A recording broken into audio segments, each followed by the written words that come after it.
Hello and welcome to the Snippets of Leadership podcast. One thing is for certain.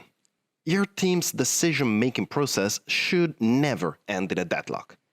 If it does, it's probably a sign that your team cannot work well together. Picture this. You need to make a decision, well and fast. So you bring in your best people to give input and help you out. And instead of working together to find the best option, they all just bring and defend their own point of view and don't let go. So you end up stuck in the middle of the process with pretty much nowhere to go. And on top, you may be even working remotely, which does not help when not everyone sees eye to eye. If you've been anywhere near this situation, you know how hard it is to find a way out.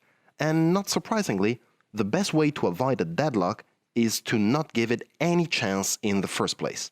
And in this episode, I'm going to show you a way to do exactly that. Anytime you need to take a strategic decision for which you can't afford endless arguments, you need to divide your team in 5 smaller groups, each one with a clear function. Group 1 recommends solutions.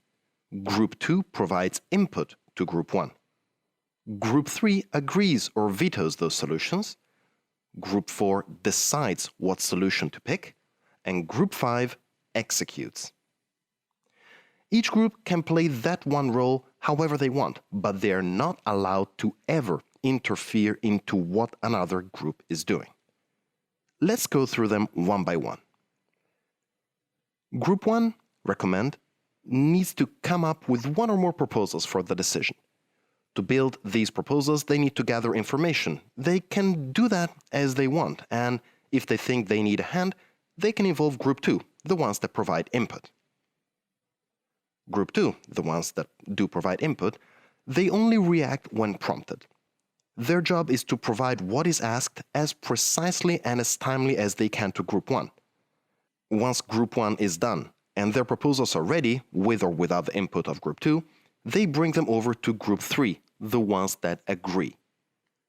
This group looks at the different proposals and can decide to send them back and ask for another iteration. They can veto one or more, and they can agree with the options and take them all up to the decision maker, which is, of course, Group 4. The decision maker will then identify which proposal to go for. In doing so, he or she carries the whole responsibility for choosing the right one.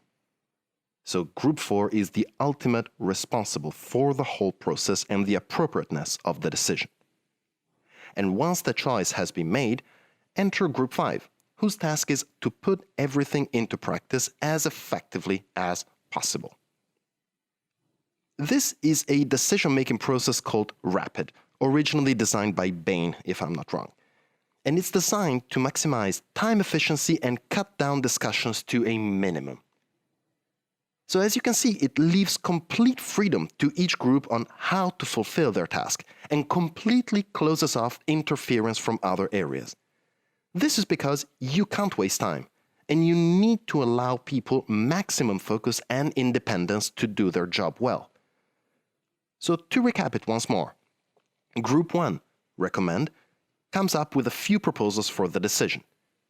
Group 2 provides input to Group 1 only if asked by Group 1. Group 3, agree, reviews the proposals by Group 1 and can ask for a review, can veto one or more, or can take them all to the decision maker. Group 4 is the decision maker, and that person carries the whole responsibility of the choice.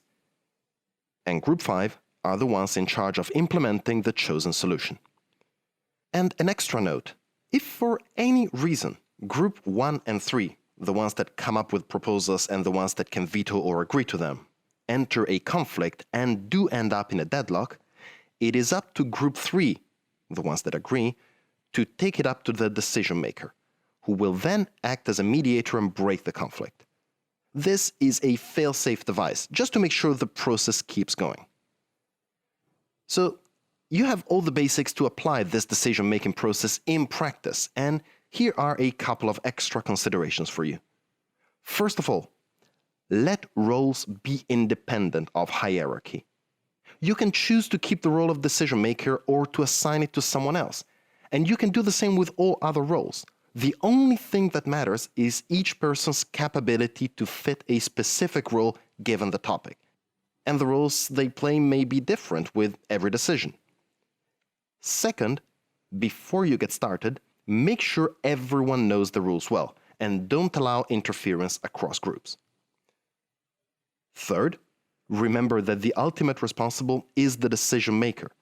Make sure this person is aware of the weight placed upon him or her and be 100% sure that they can take it.